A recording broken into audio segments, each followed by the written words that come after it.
तीर्थ भगवत्पादाचार्य गुरुभ्यो नमः।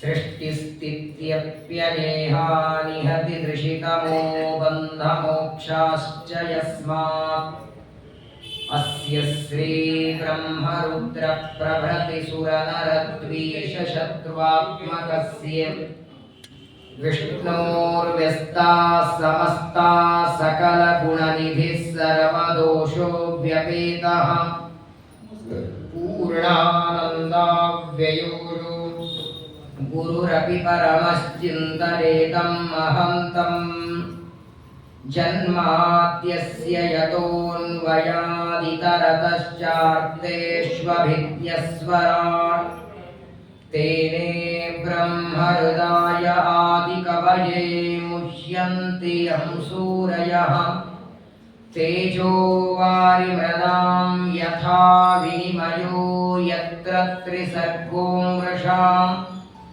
धाम्ना स्वेन सदा निरस्तकुहकं सत्यं परं धीमहि निर्मत्योग्रभवार्णवे निजमनोभीष्टं दिशामीति यः सम्यक् ज्ञापयितुं करेण विलसन् मन्थानमन्नेन च रम्यं दाम ददन् महेशरजतग्रामश्रियोऽलङ्कृतिः करवन्दीश्वरभक्तिबन्धनवशः प्रीतोऽस्तु कृष्णप्रभुः यो विप्रलम्बविपरीतमतिप्रभूतान् वादान् निरस्य कृतवान् भुवि तत्त्ववादम् सर्वेश्वरो हरिरिति प्रतिपादयन्तम्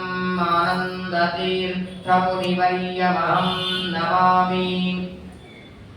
नमोऽस्तु तात्विका देवाः विष्णुभक्तिपरायणाः धर्ममार्गे प्रेरयन्तो भवन्तः सर्वदेव हि यस्वानुभावमखिलश्रुतिसारमेकम् अध्यात्मदीपमतितितिर्शतां तमोन्दम् संसारिणां करुणयाः पुराणगुह्यं तं व्याससूनुमुपयामि गुरुं मुनीनाम् उमा वैवाक्समुद्दिष्टा मनोरुद्रमुदारतः तदेतन्मिथुनं ज्ञात्वा न दाम्पत्याद्विहीयते श्रीमन्मध्वकृतान्तसङ्गतकृती यन्निर्मितात्यद्भुता सर्वेदित्यवतिर्हितत्प्रवचना सत्यारमन्ते निशम् सोऽसौ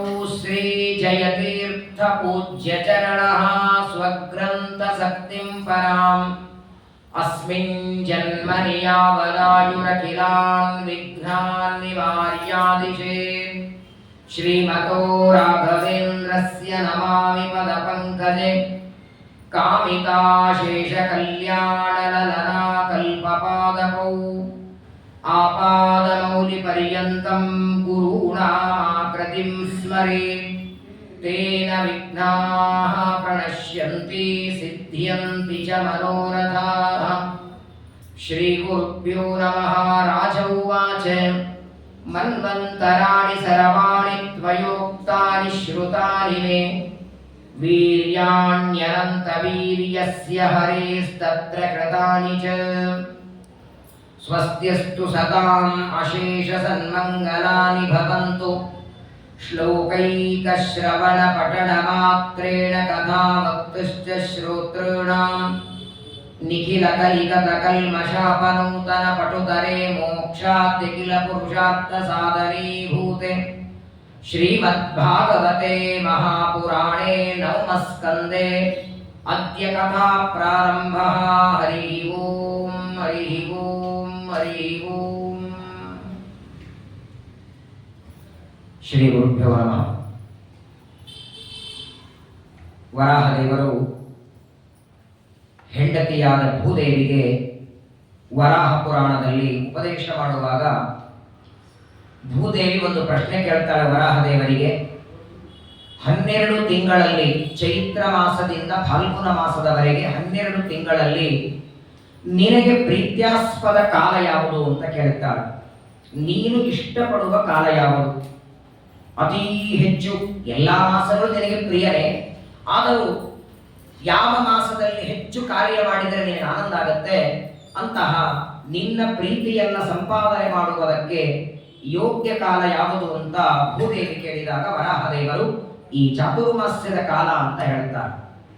4 ತಿಂಗಳು, ಆಷಾಢ ಮಾಸದ ಏಕಾದಶಿ ಆರಂಭ ಮಾಡಿ ಕಾರ್ತಿಕ ದ್ವಾದಶಿಯವರೆಗೆ, ಉತ್ಥಾನ ದ್ವಾದಶಿಯವರೆಗೆ ಈ 4 ತಿಂಗಳ ಚಾತುರ್ಮಾಸ್ಯದಲ್ಲಿ ಸಣ್ಣದೇ ವ್ರತ ಮಾಡಲಿ, ಒಪ್ಪತ್ತೆ ಊಟ ಮಾಡೋದು ಅಥವಾ ಮಂಚ ಗಾದಿ ಮೇಲೆ ಮಲಗದೇ ಇರೋದು, ಯಾವುದಾದ್ರೂ ಒಂದು ವ್ರತವನ್ನ ಈ 4 ತಿಂಗಳು ಮಾಡಿದ್ದಾದರೆ ಸಂಪೂರ್ಣ ಜೀವನ ಉದ್ದಕ್ಕೂ ಮಾಡಿದರೆ ಏನು ಪುಣ್ಯ ಬರಬೇಕೋ ಅಷ್ಟು ಪುಣ್ಯ 4 ತಿಂಗಳು ವ್ರತ ಮಾಡಿದಾಗ ನಾನು ಕೊಡ್ತೇನೆ ಅಂತ ವರಾಹದೇವರು ಭೂದೇವಿಗೆ ತಿಳಿಸಿಕೊಡ್ತಾರೆ. ಅಂತಹ ಚಾತುರ್ಮಾಸ್ಯ ಪ್ರಾರಂಭವಾಗಿದೆ. ಚಾತುರ್ಮಾಸದಲ್ಲಿ ಮೊದಲನೇ ವ್ರತದಲ್ಲಿ ಬರೀ ಕಾಯಿ ಪಲ್ಯ ಬಿಡೋದಲ್ಲ, ಪ್ರಾಯಃ ಈ 4 ತಿಂಗಳು ಯಾಕೆ ಬಿಡಬೇಕು ಅಂತ ಬಹಳ ಜನರಿಗೆ ಗೊತ್ತಿಲ್ಲ. ಒಟ್ಟಾರೆ ಇವಾಗ ನೀವು ನೋಡ್ತಿರ್ಬೇಕು, ಫೇಸ್ಬುಕ್ ವಾಟ್ಸಪ್ ಅಲ್ಲಿ 2 ಪ್ರಶ್ನೆ, ಈ ವ್ರತಕ್ಕೆ ಏನು ಬರುತ್ತೆ, ಅರಿಶಿನ ಪುಡಿ ಬರುತ್ತೋ ಇಲ್ಲೋ, ಯಾರೋ ಆಚರ ಅರಿಶಿನ ಪುಡಿ ಬರಲ್ಲ ಅಂತ ಹೇಳಿದಾರಂತೆ. ನೂರಾರು ಪ್ರಶ್ನೆಗಳು. ಅರಿಶಿನ ಪುಡಿಗೆ ವ್ರತ ಇರುತ್ತಾ? ಉಪ್ಪಲ್ಲಿ ಕೆಂಪು ಉಪ್ಪು ಬರುತ್ತೋ ಅಥವಾ ಕಲ್ಲು ಸಕ್ಕರೆಯಲ್ಲಿ 2 ತರ ಬರುತ್ತೆ. ಆ ಕೆಂಪದು ಯಾರಾದ್ರೂ ಮಿಶ್ರಣ ಮಾಡಿರ್ತಾರೋ ನ್ಯಾಚುರಲ್, ಅದು ಏನು ಗೊಂದಲ ಅಂದ್ರೆ ಆ ಸಮಸ್ಯೆ ಏನು ಗೊತ್ತಾ, ಪ್ರಶ್ನೆ ಕೇಳೋ ತಪ್ಪಲ್ಲ, ಪ್ರತಿ ವರ್ಷ ಅವೇ ಪ್ರಶ್ನೆ ಇರುತ್ತೆ, ಅದೇ ಜನರು ಅದೇ ಪ್ರಶ್ನೆ. 40-50 ವರ್ಷ ಆಗಿರ್ಬೇಕು ಚಾತುರ್ಮಾಸ್ಯ ಮಾಡ್ತಾ, ಇನ್ನು ಪ್ರಶ್ನೆ ಕೇಳದೆ ವ್ರತ ಮಾಡೋದು ಯಾವಾಗ ನಾವು? ವರಾಹದೇವರು ಹೇಳ್ತಾರೆ ಚಾತುರ್ಮಾಸದಲ್ಲಿ ಏನ್ ಬರುತ್ತೆ ಏನ್ ಬರಲ್ಲ. ಎಳ್ನೀರು ತೆಂಗಿನಕಾಯಿ ಎಳ್ನೀರು ಅಭಿಷೇಕಕ್ಕೆ ಬರುತ್ತಾ, ಒಗ್ಗರಣೆ ಕರಿಬೇವು ಬರುತ್ತಾ, ಇದನ್ನು ಪ್ರಶ್ನೆ ಕೇಳ್ತಾರೆ. ಚಾತುರ್ಮಾಸದಲ್ಲಿ ಭಾಗವತ ಪಾರಾಯಣ ಮಾಡೋಣ, ಮಹಾಭಾರತ ಕೇಳೋಣ, ಯಾರು ಪ್ರಶ್ನೆ ಕೇಳಲ್ಲ. ಇನ್ನು ಆ ತೊಪ್ಪಳ ಬರುತ್ತೋ ಈ ತೊಪ್ಪಳ ಬರುತ್ತೋ, ಮಾವಿನಕಾಯಿ ಕೆಲವು ಮಠಗಳಿಗೆ ತಗೋತಾರೆ, ತಗೊಳ್ಳಲ್ಲ. ಓ, ಆ ಗದ್ದರೊಳಗೆ ಚಾತುರ್ಮಾಸ ಮುಗಿದು ಹೋಗಿರ್ತದೆ. ಏನ್ ತಗೊಳ್ಬೇಕು ಅಂತ ಡಿಸೈಡ್ ಮಾಡೋದ್ರೊಳಗೆ ಶಾಖವ್ರತ ಮುಗಿದು. ವರಾಹದೇವರಂತಾರೆ ವ್ರತ ಶಬ್ದಕ್ಕೆ 2 ಅರ್ಥ ಇದೆ. ವ್ರತ ಗ್ರಹಣೆ, ವ್ರತ ತ್ಯಾಗೆ. ಕೇವಲ ಇದನ್ನ ತಗೊಳ್ಳೋದು, ಇದನ್ನ ಸ್ವೀಕಾರ ಮಾಡೋದು ಮಾತ್ರವಲ್ಲ, ಕೆಲವೊಂದು ಬಿಡೋದನ್ನು ವ್ರತ ಅಂತ ಕರೀತಾರೆ. ಚಾತುರ್ಮಾಸ್ಯದ 4 ತಿಂಗಳು ಸಾಧ್ಯವಾದರೆ ಹೊರಗಡೆ ಎಲ್ಲ ಊಟಕ್ಕೆ ಹೋಗ್ಬಾರ್ದು, ದೊಡ್ಡ ವ್ರತ ಅಂತ ಹೇಳೋದು. ಪರಾನ್ನ ಸ್ವೀಕಾರ ಮಾಡದೇ ಇರೋದು, ಯಾವ ಸಂದರ್ಭದಲ್ಲಿಯೂ ತನ್ನ ಮನೆ ಬಿಟ್ಟು ಹೊರಗಡೆ ಊಟಕ್ಕೆ ಹೋಗದೇ ಇರೋದು, ಇದು ವ್ರತ ಮಾಡಿ. ಮನೆಗೆ ಮಾಡಲ್ಲ, ಮಠದಾಗೆ ಇರ್ತಾರೆ. ಮಠ ಬಿಟ್ಟು ಮಾಡ್ಬೇಕಿಲ್ಲ. ಅದೇ ಹೇಳ್ದಲ್ಲ, ಸ್ವಾಮಿಗಳ ಬಂದಾಗಲೂ ನಿಮಗೆ ಆಮಂತ್ರಣ ಇದ್ರೆ ಹೋಗಿ, ದರ್ಶನಕ್ಕೆ ಆಮಂತ್ರಣ ಅಪೇಕ್ಷೆ ಇಲ್ಲ. ರಾಮದೇವರ ದರ್ಶನ ಮಾಡಿಕೊಂಡು ಬನ್ನಿ, ತೀರ್ಥಪ್ರಸಾದಕ್ಕೆ ಸಮಸ್ಯೆ ಇಲ್ಲ.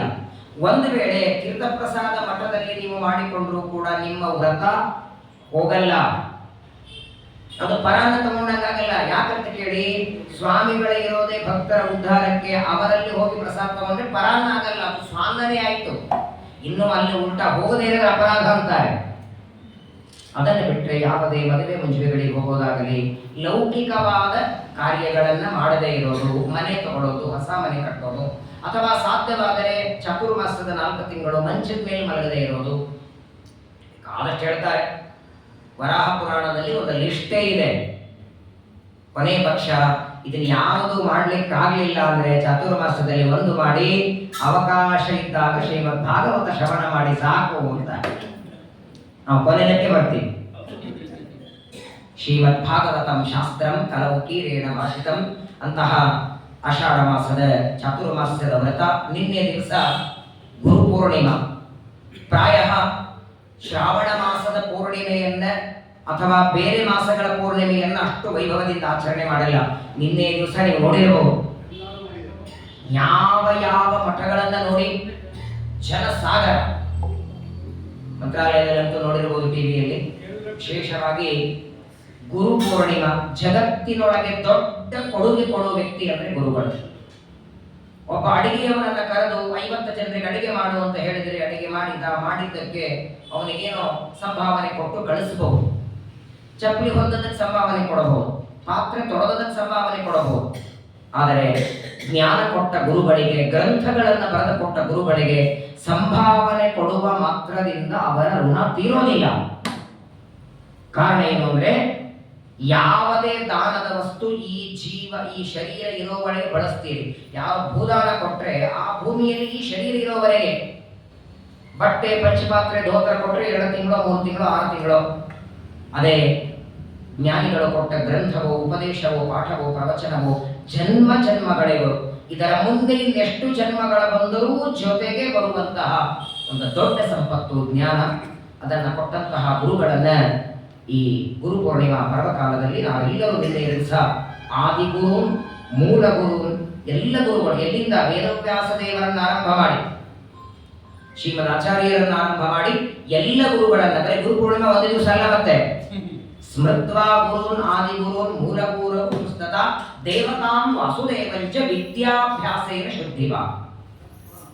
ಗುರುಸ್ಮರಣೆಯಿಂದ ಸಕಲ ಆಪತ್ತು ಪರಿಹಾರ, ಗುರುಸ್ಮರಣೆಯಿಂದ ಸಕಲ ಸಂಪದವು ನಿನಗೆ ಅಂತ ಗೋಪಾಲದಾಸರು ಹೇಳ್ತಾರೆ. ಆ ರೀತಿಯಲ್ಲಿ ವಿಶೇಷವಾದ ಪರ್ವಕಾಲ ನೋಡಿ. ಕಾರ್ತಿಕ ಮಾಸದಲ್ಲಿ ಭಾಗವತ ಪ್ರಾರಂಭವಾಗಿದೆ. ಕಾರ್ತಿಕದಿಂದ ಈಗ ಆಷಾಢ 9ನೇ ತಿಂಗಳಿದು, 9ನೇ ಸ್ಕಂದ ಭಾಗವತಕ್ಕೆ ಬಂದಿದ್ದೇವೆ. ಪ್ರತಿ ತಿಂಗಳು ಸ್ಕಂದ ಆಯ್ತೋ ಇಲ್ಲೋ. ಕಾರ್ತಿಕದವರೆಗೆ ಜ್ಞಾನಸತ್ರವನ್ನ ಹರಿವಾಯು ಗುರುಗಳ ಅನುಗ್ರಹದಿಂದ, ಇದು ಕೇವಲ ನಾನು ಅನೇಕ ಸಲ ನಮ್ಮ ಮನೆಯಲ್ಲಿ ನಾಳೆ ನವೆಂಬರಲ್ಲಿ ನಡೆಯೋದಿದ್ದು ಏನೋ ಮಾತುಗಳು ಬಂದಿರ್ತವೆ, ಕೊನೆಯ ಮಂಗಳಲ್ಲಿ ಮಾಡೋದು ಅಂತ ನಮ್ಮ ಮನೆಯವ್ರಿಗೆ ನಾನು ಹೇಳ್ತಿರ್ತೀನಿ. ಈ ತರಹದ ಪುಣ್ಯ ಇದು ದೇವರ ಇಚ್ಛೆಗೆ ಬಂದ್ರೆ ಆಗತ್ತೆ ಅಂತೇನು ಸಾಧ್ಯನೇ ಇಲ್ಲ. ಶ್ರೇಯಾಂಸಿ ಬಹುವಿಘ್ನಾನಿ ಭವಂತಿ ಮಹತಾಮಪಿ, ಏನು ಆಗಬಹುದು. ನೋಡಿ ಅಲ್ಲಿಂದ ಶುರು. ಒಂದು ತಿಂಗಳು ಹೋಗಿ ಒಂದು ವರ್ಷಕ್ಕೆ ಬಂದು ಪ್ರತಿ ತಿಂಗಳು ಒಂದೊಂದು ಸ್ಕಂದಗಳು ಗುರುಗಳ ಮುಖಾಂತರ, ದೇವರು ನುಡಿಸಿದ ಸ್ವಾಮಿಗಳ ಮುಖಾಂತರ ಪ್ರತಿ ತಿಂಗಳು ಒಂದೊಂದು ಸ್ಕಂದಗಳ ಶ್ರವಣ, ಯಾವ ಸ್ಕಂದವು ತಪ್ಪದೇ ಇರೋ ಹಾಗೆ. ಕೊನೆಗೆ ವೇದವ್ಯಾಸ ದೇವರು ಎಲ್ಲ ದೇವತೆಗಳು ತಪಸ್ಸು ಮಾಡಿ ಸಿದ್ಧಿ ಪಡೆದ ಸಾಕ್ಷಾತ್ ಪರಮಾತ್ಮನ ಸುದರ್ಶನ ಚಕ್ರ ಯಾವ ಸ್ಥಳದಲ್ಲಿ ಬಿತ್ತು, ಚಕ್ರತೀರ್ಥ ಅಂತ ನಿರ್ಮಾಣ ಆಯಿತು, ಅಂಥ ನೈಮಿಷಾರಣ್ಯದಲ್ಲಿ ಇದರ ಸಮಾಪ್ತಿ ಮಂಗಲ ಮಹೋತ್ಸವ ಆಗಬೇಕಾದರೆ ಇದು ಎಲ್ಲ ಪುಣ್ಯಗಳಿಂದ ಈ ಪರಿ ಉಂಟೇನಾ? ನಿನ್ನಲ್ಲಿ ಸಕಲ ಸಂಪತ್ತು. ಪ್ರಾಯ ಈ ತರಹದ ಇಚ್ಛೆನೂ ದೇವರು ಯಾರಿಗೆ ಕೊಡಲ್ಲ. ಅಲ್ಲಿ ಮಂಗಳ ಮಾಡೋಣ ಅನ್ನೋ ಇಚ್ಛೆ ಇವರಿಗೆ ಬರಬೇಕು, ಅದನ್ನ ನಾನು ಮಾಡಿಸ್ತೇನೆ ಅಂತ ಇವರು ಅನ್ನಬೇಕು. ಸರ್ವೋತ್ತಮ ಸಂಕಲ್ಪ ಜೀವೋತ್ತಮ ನಾನು ಇಂತ ಮಾಡಿಸ್ತೇನೆ ಅಂತ. ವಿಶೇಷವಾಗಿ ನಮ್ಮ ಬೆಂಗಳೂರಲ್ಲಿ ಬೇಕಾದಷ್ಟು ಮಾಧ್ವ ಸಂಘಗಳಿವೆ. ನಾನು ಅನೇಕ ಮಾಧ್ವ ಸಂಘಗಳಿಗೆ ನಾನೇ ಉಪನ್ಯಾಸಕ್ಕೆ ಹೋಗೀನಿ. ಆದರೆ ನಾನು ಮುಖಸ್ತುತಿ ಮಾಡಲ್ಲ. ಎಲ್ಲ ಆರಾಧನೆಗಳು ಅತಿ ಅಚ್ಚುಕಟ್ಟಾಗಿ, ಎಲ್ಲ ಕಾರ್ಯಕ್ರಮಗಳು ಯಶಸ್ವಿಯಾಗಿ ನಡೆಯುವ ಮಾಧ್ವ ಸಂಘ ಅಂದ್ರೆ ನಮ್ಮ ಬಸವೇಶ್ವರ ತುಂಬಾ ಹೆಮ್ಮೆಯಾಗ. ಪ್ರಾಯ ನಮ್ಮ ಸರ್ವೋತ್ತಮರು ಹಾಕಿರ್ತಾರೆ ಆರಾಧನೆ ಕಾರ್ಯಕ್ರಮ. ನನಗ ಆ ಕಾರ್ಯಕ್ರಮದಲ್ಲಿ ಇಷ್ಟ ಆಗೋದು ಒಂದೇ, ಪ್ರವಚನ. ಯಾರು ಆರಾಧನೆ ಮಾಡ್ತೀರೋ ಅವರು ಬರೆದ ಗ್ರಂಥಗಳ ಆದ್ಯಂತ ಶ್ಲೋಕಗಳ ಪಾರಾಯಣ ತುಂಬಾ ಆನಂದ. ಅದನ್ನು ಬಿಟ್ಟು ನೀವು ಕಟ್ಟು ಹಿಟ್ಟು ಮಾಡಿ ಒಂದು ಸ್ವೀಟ್ ಮಾಡಿ ಒಂದು ಭಕ್ಷ್ಯ ಮಾಡಿ ಅದು ಮಾಡಬೇಡ ಅಂತಿಲ್ಲ. ಸೋಸೌ ಶ್ರೀ ಜಯತೀರ್ಥ ಪೂಜ್ಯ ಚರಣ ಸ್ವಗ್ರಂಥ ಸತ್ಯಂ ಪರಾಂ. ಟೀಕಾರಾಯರ ನಂತರದಲ್ಲಿ ಬರುವ ಎಲ್ಲಾ ಯತಿಗಳು ಶ್ರೀಪಾದರಾಜರು ವ್ಯಾಸರಾಜರನ್ನ ಹಿಡಿಕೊಂಡು ಪ್ರತಿಯೊಬ್ಬರು ಟೀಕಾರಾಯರಲ್ಲಿ ಬೇಡಿದ್ದು ಒಂದೇನೆ, ನೀವು ಬರೆದ ಗ್ರಂಥ ಜ್ಞಾನ ಕೊಡಿ, ನೀವು ಬರೆದ ಗ್ರಂಥ ಜ್ಞಾನ ಕೊಡಿ. ಏನೂ ಬೇಡಿಲ್ಲ. ಟೀಕಾಪಿಪ್ಪಾದರು ಇದ್ದದ್ದೇ 40 ವರ್ಷ, ಅದರಲ್ಲಿ 20 ವರ್ಷ ದೊಡ್ಡೋಪಂತರಾಗಿ ಒಳ್ಳೆ ಗುರುದೆರೆ ಮೇಲೆ ಸರ್ಕಾರರಾಗಿ ಓಡಾಡಿದ್ದು. ಅಕ್ಷೋಭ್ಯ ತೀರ್ಥರಿಂದ ಸನ್ಯಾಸ ಪಡೆದು ಯರಗೋಡದ ಗುಹೆಯೊಳಗೆ ಬರೆದದ್ದು 20 ವರ್ಷ ಆಚಾರ್ಯರ ಗ್ರಂಥಗಳಿಗೆ ಟೀಕೆ. ಆದರೆ 200 ವರ್ಷ ಓದಿದ್ರು ತಲೆಗೆ ಹೋಗಲ್ಲ. ಹಾಗಾಗಿ ಮೊನ್ನೆ ವಿಜೇಂದ್ರರ ಆರಾಧನೆಯಲ್ಲಿ ಅವರ ಗ್ರಂಥಗಳ ಆದ್ಯಂತ ಶ್ಲೋಕಗಳ ಕೊನೆ ಪಕ್ಷ ಆದ್ಯಂತ ಶ್ಲೋಕಗಳ ಪಾರಾಯಣ ಆದರೂ ಮಾಡಿ ತುಂಬ ಮನಸ್ಸಿಗೆ ಆರಾಧನೆ ಮಾಡಿಸ್ಕೊಳ್ಳೋರಿಗೆ. ಹಾಗಾಗಿ ನಿನ್ನೇನು ಹಾಕಿದರು, ನಿನ್ನೆ ಟೀಕಾರಾಯರ ಆರಾಧನೆ 13, 14, 15 ಬೆಳಗ್ಗೆ ಟೀಕಾರಾಯರ ಸ್ತೋತ್ರ ಪಾರಾಯಣ ಅದೆಲ್ಲ ಸರಿ. ಅವರು ಬರೆದ ಗ್ರಂಥಗಳ ಪಾರಾಯಣ, ಅವರ ಬಗ್ಗೆ ಚರಿತ್ರೆ, ಅವರ ಮಹಿಮೆಯನ್ನ ಶ್ರವಣ ಮಾಡೋದಿದೆಯಾ ಅದು ಬಹಳ ದೊಡ್ಡದು. ಅಂತಹ ಬಹಳ ಹೆಮ್ಮೆ. ಎಷ್ಟೋ ಕಡೆಗೆ ಎಷ್ಟೋ ಮಾಧ್ವ ಸಂಘಗಳಲ್ಲಿ ಪ್ರಾರಂಭ ಮಾಡಿದ್ದು ಕೊನೆ ಕಾಣಿಸ್ಲಿಕ್ಕೆ ಆಗಿಲ್ಲ. ಅದು ಸಂಘದಲ್ಲಿ ದೋಷನೋ, ಆಚಾರ ಬರದೇ ಇರೋದು, ಏನೋ ನೂರಾರು ಸಮಸ್ಯೆಗಳು. ಇದು ಭಗವಂತನ ಮನಸ್ಸಿಗೆ ಬಂದಿದೆ ಅಂತಲೇ ಪ್ರತಿ ತಿಂಗಳು ಪ್ರವಚನ ನಡೀತಿದೆ. ನೈಮಿಷಾರಣ್ಯದಲ್ಲಿ ಮಾಡೋಣ ಅಂತ ಸಂಕಲ್ಪ, ಅದಕ್ಕೆ ತಕ್ಕಂತೆ ಅಲ್ಲೆಲ್ಲ ಸಿದ್ಧತೆಗಳು, ತಯಾರಿಗಳು. ನಿಜವಾಗ್ಲೂ ಅಲ್ಲ, ನಾನು ಹೇಳ್ತೀನಿ ಅಂತ ನಾನು ಹೇಳೋದಿಲ್ಲ. ನಾನು ಯಾವಾಗಲೂ ಹೇಳ್ತೇನೆ, ಇವಾಗ ನೈಮಿಷಾರಣ್ಯದಲ್ಲಿ ಮಂಗಳ ಮಾಡೋದು ಅಂತಾಯ್ತು, ಅವಳಿಗೆಲ್ಲ ಮಾಡು ಅಂತ ಹೇಳಿದ್ದಾಯ್ತು. ಇಲ್ಲಿ ಕೂತ್ಕೊಂಡು ದಿನಕ್ಕೊಂದು 10 ಫೋನ್ ಮಾಡ್ತಾಳೆ. ಅಲ್ಲಿ ಹಾಲು ಚೆನ್ನಾಗಿದೆ, ಇಲ್ಲಿ ಹಾಲು ಚೆನ್ನಾಗಿದೆಯಾ. ಯಾಕಂದ್ರೆ 7 ದಿನ ಇರೋದಲ್ಲ. ಹಾಲು ರೂಮ್ ಚೆನ್ನಾಗಿರಬೇಕು, ಮೈಕ್ ಬೇಕು, ವೈಪ್ ಬೇಕು, ಎಲ್ಲರಿಗೂ ನದಿ ಸ್ನಾನ ಆಗಬೇಕು. ಕೊನೆಗೆ ಏನಾಗಿ ಎಲ್ಲಿಗೆ ಬಂದು ನಿಂತಿದೆ ಅಂದ್ರೆ ನೀವು ಗೊತ್ತಿರಲ್ಲ, ಹೇಳ್ಬೇಡಿ ಮತ್ತೆ ಫೋನ್ ಮಾಡಿ ನಾವು ಆಚಾರ್ಯ ಹೇಳಿದ್ರು ಅಂತ. ಈಗ ಸದ್ಯದಲ್ಲಿ ಎಲ್ಲಿಗೆ ಬಂದು ನಿಂತಿದೆ ಅಂದ್ರೆ 1 ವಾರ ಆಯ್ತು. ಈಗ ದಿನ ನನ್ನ ಜೊತೆ ನಡೆದಿದೆ. 1 ವಾರ ನೀವು ಪ್ರವಚನಕ್ಕೆ ಟೈಮ್ ತಗೊಂಡು ನಾನು ನೈಮಿಷಾರಣ್ಯಕ್ಕೆ ಹೋಗಿ ಬರ್ತೀನಿ, ನಾನು ಖುದ್ದು ಹೋಗಿ ಮಾಡಿ ಬರ್ತೀನಿ ಅಂತ ಅವಳು. ಪ್ರತಿ ಸಲ ಏನಾಗುತ್ತೆ, ಪ್ರತಿ ಸಲ ನಾವು ಮಾಡಿದಾಗ ಅಲ್ಲಿನ ಜನರಿಗೆ ಹೇಳಿದ್ರೆ, ಈಗ ಅಕಸ್ಮಾತ್ ನಾವು ಇಲ್ಲಿಂದ ಫೋನ್ ಮಾಡಿ ಹೇಳಿದ್ರೆ, ಅಲ್ಲಿ ರೂಮಿಗೆ 500 ರೂಪಾಯಿ ಇದ್ರೆ 1000 ರೂಪಾಯಿ ಹೇಳ್ತಾರೆ. 500 ರೂಪಾಯಿ ಅವ್ರ ಕಮಿಷನ್. 1-2 ದಿನ ಅದನ್ನು ಕೊಡಬಹುದು, 7 ದಿನ. ಇನ್ನೊಂದೇನಾಗಿದೆ ಅಂದ್ರೆ, ಇವಾಗ ಮಾಧ್ವ ಸಂಘದಿಂದ ಒಂದು 25-30 ಜನ ಏನೋ ಇದ್ದಾರೆ. ನಮ್ಮ ಹೊರಗಿನ ನಮ್ಮ ಪರಿಚಯದವರು ನನ್ನ ಪ್ರವಚನ ಯಾರು ಯೂಟ್ಯೂಬ್ ಅಲ್ಲಿ ಕೇಳ್ತಾರೆ, ಆಚಾರ ಪ್ರವಚನ ನೈಮಿಷಾರಣ್ಯಕ್ಕೆ ನಾವು ಬರೋಣ ಅಂತ ಅನೇಕ ಜನ ಸಿದ್ಧಾಗಿದ್ದಾರೆ. ಹಾಗಾಗಿ ರೂಮು ಗೀಮು ಹೋಗಿ ವ್ಯವಸ್ಥೆ ಮಾಡ್ಕೊಂಡು ನಾನು ಬರ್ತೀನಿ, ನಾನೇ ಖುದ್ದಾಗಿ ಹೋಗಿ ಬರ್ತೀನಿ ಅಂದ್ರೆ ಅದನ್ನ ಹೇಳೋದಂದ್ರೆ, ದೇವರು ಯಾರಿಂದಲೂ ಮಾಡಿಸ್ತಾನೆ ಮಾಡಿಸ್ತಾನಂದ್ರೆ ಅದು ಎಷ್ಟರ ಮಟ್ಟಿಗೆ ಯಶಸ್ಸು ಆಗೋ ಹಾಗೆ ಮಾಡಿಸ್ತಾನೆ. ಕೇವಲ ಭಗವಂತನ ಅನುಗ್ರಹ ಮಾತ್ರ ಇದಕ್ಕೆಲ್ಲದಕ್ಕೂ ಕಾರಣ. ಹರಿವಾಯು ಗುರುಗಳ ಅನುಗ್ರಹ. ವಿಶೇಷವಾಗಿ ಭಾಗವತವನ್ನು ಬರೆದುಕೊಟ್ಟಂತಹ ವೇದವ್ಯಾಸ ದೇವರನ್ನ ಎಷ್ಟು ಬಾರಿ ನಮಸ್ಕಾರ ಮಾಡಿದ್ರು ಕಡಿಮೆ. ಅಕಸ್ಮಾತ್ ಆಗಿ ಸ್ವಲ್ಪ ಮೆಣಸು ಕಮ್ಮಿ ಹಾಕಿ ಸಾರು ಮಾಡಿದ್ರೆ ಎಷ್ಟು ಕೊಂಡಾಡ್ತೇವೆ ಈ ವ್ರತದಲ್ಲಿ ಅಲ್ವಾ. ಅದಕ್ಕೆ ಹೇಳೋದು, ಮನ್ನೊಬ್ರು ಹೇಳ್ತಿದ್ರು, ಮನಸ್ಸು ಕೆಳಗೆ ಹಾಕಿ ಅಡಿಗೆ ಮಾಡಬೇಕು ಅಂತ ಅಡಿಗೆಯವನಿಗೆ ಹೇಳೋದು ಬೇಡ. ಏನ್ ಮಾಡಿ ಅಂದ್ರೆ, ವ್ರತ ಮಾಡೋ ಅಡಿಗೆಯವನ್ನ ಕರೆದುಬಿಡಿ ನೀವು. ಅಡಿಗೆಯವನು ಖುದ್ದು ವ್ರತ ಮಾಡ್ತಿದ್ರೆ, ವ್ರತದ ಊಟ ಮಾಡ್ತಿದ್ರೆ ಅವ್ನಿಗೆ ಗೊತ್ತಿರತ್ತೆ ಎಷ್ಟಾಗ್ಬೇಕು. ಅವನು ತಾನು ಮಾಡಲ್ಲ, ಇನ್ನೊಬ್ರು ತಿಂತಾರೆ, ಬೆಳೆಸಿ ಹಾಕಿಬಿಡ್ತಾರೆ. ಅವ್ನು ಎದುರು ಶಂಕ. ಹಾಗಾಗಿ ಯಾವಾಗಲೂ ಕೆಸರದಲ್ಲಿ ಇಳಿದವರಿಗೆ ಗೊತ್ತಾಗೋದು ಎಷ್ಟು ಕೆಸರಿದೆ ಅಂತ. ವಿಶೇಷವಾಗಿ ಸಣ್ಣ ಉಪಕಾರ ಮಾಡಿದ ವ್ಯಕ್ತಿಯ ಉಪಕಾರನು 10 ಬಾರಿ ಥ್ಯಾಂಕ್ಸ್ ಹೇಳ್ತೇವೆ. ವೇದವ್ಯಾಸರಿಗೆ ಎಷ್ಟು ಬಾರಿ ಥ್ಯಾಂಕ್ಸ್ ಹೇಳಬೇಕು, ಎಷ್ಟು ಬಾರಿ ಕೊಂಡಾಡಬೇಕು. ಅವರು ಅವತಾರ ಮಾಡಿ ಭಾಗವತಾದಿ ಪುರಾಣಗಳನ್ನು ಬರೆದು ಕೊಟ್ಟಿರಲಿಲ್ಲ ಅಂದ್ರೆ ಇವತ್ತಿನ ಮಹಾಭಾರತ ಇದೆ, ಬ್ರಹ್ಮಸೂತ್ರ ಇದೆ, ಯಾರು ಓದ್ತಾರೆ ಬ್ರಹ್ಮಸೂತ್ರವನ್ನ? ಬ್ರಹ್ಮಸೂತ್ರವನ್ನ ಟೀಕಾರ ಸುಧಾವನ್ನ ಪ್ರವಚನ ಮಾಡ್ಲಿಕ್ಕಾಗತ್ತಾ? ಅವಚ್ಛೇದಕ ಅವಚ್ಛಿನ್ನ ಘಟತ್ವ ಅವಚ್ಛಿನ್ನ ಘಟತ್ವ ಪ್ರಕಾರ ಏನು ಘಟತ್ವ ಅಂದ್ರೆ ಏನು, ಪ್ರಕಾರ ಅಂದ್ರೆ ನೀವು ಮೈಕೆ ಮೈಕು ಮಾಡ್ತೀನಿ. ನಾನು ಖಂಡಿತವಾಗಿ ಮಾಡ್ತೀನಿ, ನಾನು ಸಿದ್ಧ. ಶ್ರೀಮದಾಚಾರ್ಯರ 37 ಗ್ರಂಥ ಪ್ರವಚನ ರೂಪದಲ್ಲಿ ಹೇಳ್ತಿರ್ಬೇಕಾದ್ರೆ ಕಠಿಣವಾದದ್ದು ಹೇಳ್ತೀನಿ, ನಿಮ್ಗೆ ತಿಳಿಯುವ ರೀತಿಯಲ್ಲಿ. ಸುಧಾ ಗ್ರಂಥನು ಹೇಳ್ತೀನಿ. ನಾವೆಲ್ಲ ಕೊನೆಗೊಂದು ಸಾರಕ್ಕಿನೇ ಅಲ್ವಾ, ಅಲ್ಲಿನೂ ಸಾರೆ ಸೇರಿಸೋದು ನಾವು. ಆದರೆ ನೋಡಿ, ಈಗ ಒಬ್ಬ ನಾಸ್ತಿಕ ಇವತ್ತಿನವರೆಗೆ ದೇವರ ನಾಮಸ್ಮರಣೆ ಮಾಡಿಲ್ಲ, 1 ದಿನ ದೇವರಿಗೆ ತಲೆಬಾಗಿಲ್ಲ, 1 ದಿನ ದೇವರು ಅಂತ ಹೆಸರು ತಗೊಂಡಿಲ್ಲ. ಅಂಥ ನಾಸ್ತಿಕನು ಶ್ರೀಮದ್ ಭಾಗವತದ 12 ಸ್ಕಂದದಲ್ಲಿಯೇ 1 ಶ್ಲೋಕ ಕೇಳಿ ಸಾಕು. ಯಾವುದೇ ಸ್ಕಂದ, 12 ಸ್ಕಂದದಲ್ಲಿ 18,000 ಶ್ಲೋಕಗಳಲ್ಲಿ 1 ಶ್ಲೋಕವನ್ನು ಶ್ರವಣ ಮಾಡಲಿ. ಅಂಥ ನಾಸ್ತಿಕನ ಮನಸ್ಸು ಕರಿಗಿ ಅವನು ದೇವರ ಪಾದದಲ್ಲಿ ಬೀಳಲೇಬೇಕು. ಹಾಗೆ ಮಾಡೋ ಗ್ರಂಥ ಶ್ರೀಮದ್ ಭಾಗವತ. ಮತ್ಸ್ಯ ಪುರಾಣ, ಕೂರ್ಮ ಪುರಾಣ, ವರಾಹ ಪುರಾಣ, ಸ್ಕಂದ ಪುರಾಣ ಇದನ್ನು ಸಾಮಾನ್ಯ ಅಂತ ಹೇಳ್ತಿಲ್ಲ. 17 ಪುರಾಣಗಳು ವ್ಯಾಸರೇ ಬರೆದರೂ ಕೂಡ ವೇದವ್ಯಾಸ ದೇವರ ಅಚ್ಚುಮೆಚ್ಚಿನ ಕೂಸು ಅಂತಾರಲ್ಲ. ಒಬ್ಬ ತಂದೆಗೆ 10 ಜನ ಮಕ್ಕಳಿದ್ರೆ ಯಾವ ಮಗನ ಮೇಲೆ ಹೆಚ್ಚು ಪ್ರೀತಿ ಮಾಡಿದ್ರೆ ಹೇಳಿಕ್ಕಾಗಲ್ಲ ತಂದೆಗೆ. ಆದರೂ ಹೇಳ್ತಾನೆ ಈ ಮಗ ಬಹಳ ಬೇಕಾದನು ಅಂತ. ಹಾಗೆ ವೇದವ್ಯಾಸ ದೇವರ 18 ಮಕ್ಕಳು ಅಂದ್ರೆ 18 ಪುರಾಣ, ಕೊನೆ ಮಗ ಅಂದ್ರೆ ಶ್ರೀಮದ್ ಭಾಗವತ ಅನ್ನೋದಕ್ಕಾಗಿಯೇ ಇವತ್ತು ಎಲ್ಲ ಭಾಷೆಗಳಲ್ಲಿ, ಎಲ್ಲ ಊರುಗಳಲ್ಲಿ ಬೇಕಾದ್ರೆ ನವೆಂಬರಲ್ಲಿ ನೀವೆಲ್ಲ ಮಂಗಳಕ್ಕೆ ಬರ್ತೀರಲ್ಲ, ನಾನು 1 ದಿನ ತೋರಿಸ್ಕೊಂಡು ಬರ್ತೇನೆ ಎಷ್ಟು ಕಡೆ ಭಾಗವತ ನಡೀತಿರ್ತದಲ್ಲಿ. ನಾವು ನೀವಾದ್ರೆ ತಿಂಗಳಲ್ಲಿ ಒಂದು ದಿನ ಅಂತೀನಿ 24 ಗಂಟೆ 12 ತಿಂಗಳು. ಪ್ರಾಯ ನಾನು ಎಷ್ಟು ಬಾರಿ ನೈಮಿಷಾರಣ್ಯಕ್ಕೆ ಹೋಗಿದ್ದೇನೆ, ಅಲ್ಲಿಯ ಜನ ಭಾಗವತ ಪ್ರವಚನ ಮಾಡ್ತಾರೆ, ಇವರು ಆಚಾರ ಒಂದು ಗೊತ್ತಾ, ನಾವು ದೂರದಿಂದ ಬರ್ತಿದ್ರು, ದೂರ ಸರಿತಾರೆ, ನಮಸ್ಕಾರ ಮಾಡ್ತಾರೆ. ನಾವು ಹೇಳಿದ್ದೇನೆ ಅರ್ಥ ಆಗಲ್ಲ ಅವರಿಗೆ. ಒಂದೇ ಮಾತಂತಾರೆ, ವೇದವ್ಯಾಸದೇವರು ಬರೆದ ಶ್ಲೋಕ ನೀವು ಬಾಯಿಯಿಂದ ಉಚ್ಚಾರ ಮಾಡ್ತೀರಂದ್ರೆ ನಿಮ್ಮ ಸ್ನಾನ ಬಹಳ ದೊಡ್ಡದಲ್ಲಿದೆ, ನಿಮ್ಮಂಥವರೆಲ್ಲ ನಮ್ಮ ಅರಣ್ಯಕ್ಕೆ ಬರ್ತೀವಿ, ನಮ್ಮ ಸೌಭಾಗ್ಯ ಅಂತಾರೆ ಅವರು.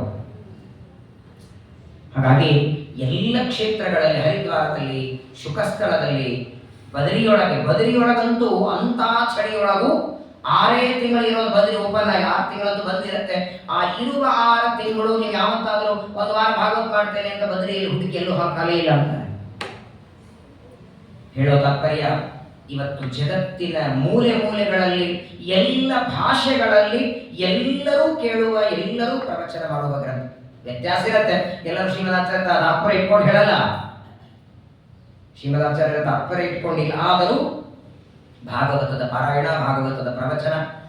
ಮೊನ್ನೆ ಪ್ರಯಾಗ ಕ್ಷೇತ್ರದಲ್ಲಿ ಕುಂಭಮೇಳ ಆಯ್ತಲ್ಲ, ನೀವು ಹೋಗಿರಬಹುದು. ನಾನು 2 ಬಾರಿ ಹೋದಾಗ ಒಂದೊಂದು ಕಡೆಗೆ ಸಂಪೂರ್ಣ ಭಾಗವತ ಪಾರಾಯಣ, ಜೋರಾಗಿ ಮೈಕ್ ಹಾಕಿ ಅವೇನು ಸ್ಟಾಲ್ಗಳು ಮಾಡ್ಕೊಂಡಿದ್ದಾರಲ್ಲ, 2 ಅಧ್ಯಾಯ ಒಬ್ಬರು ಹೇಳೋದು, ಅವ್ರು ಸರಿತಾರೆ, ಇನ್ನೊಬ್ಬರು ಹೇಳೋದು.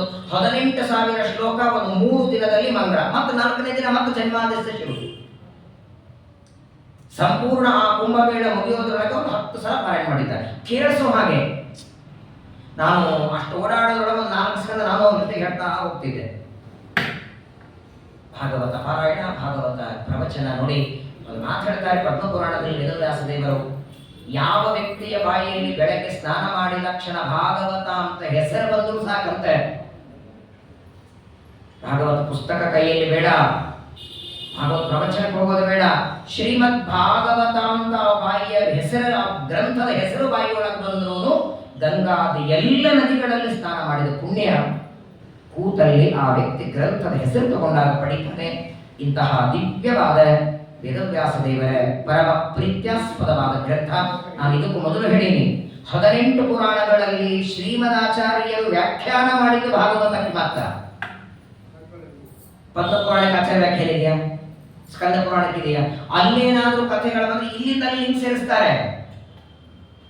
ಪದ್ಮಪುರಾಣ, ಸ್ಕಂದ ಪುರಾಣ, ಬ್ರಹ್ಮಾಂಡ ಪುರಾಣ, ಆ ಪುರಾಣಗಳಲ್ಲಿ ಏನಾದರೂ ಕಥೆಗಳಲ್ಲಿ ವ್ಯತ್ಯಾಸ ಗೊಂದಲ ಆದರೆ ಭಾಗವತ ತಾತ್ಪರ್ಯದಲ್ಲಿ ಆಚಾರ್ಯ ಹಿಂಗೆ ಅರ್ಥ ಬರೆದಿದ್ದಾರೆ, ಅದನ್ನು ಇಲ್ಲಿ ಇಟ್ಕೊಳ್ಳಿ ಅಂತಾರೆ ಹೊರತು ಸ್ಕಂದ ಪುರಾಣಕ್ಕೆ ಪ್ರತ್ಯೇಕ ತಾತ್ಪರ್ಯ ಬರೆದಿಲ್ಲ. ಆದರೆ ಭಾಗವತಕ್ಕೆ ಪ್ರತ್ಯೇಕ ಬರೀತಾರೆ. ಮಹಾಭಾರತ ತಾತ್ಪರ್ಯ ನಿರ್ಣಯ ಅಂತ ಗ್ರಂಥ ಇದ್ರೂ ಮತ್ತೆ ತಾತ್ಪರ್ಯ ಬರೆದ. ಅಂದ್ರೆ ಶ್ರೀಮದಾಚಾರ್ಯರಿಗೂ ಭಾಗವತ ಕಂಡ್ರೆ ಎಷ್ಟು ಇಷ್ಟ.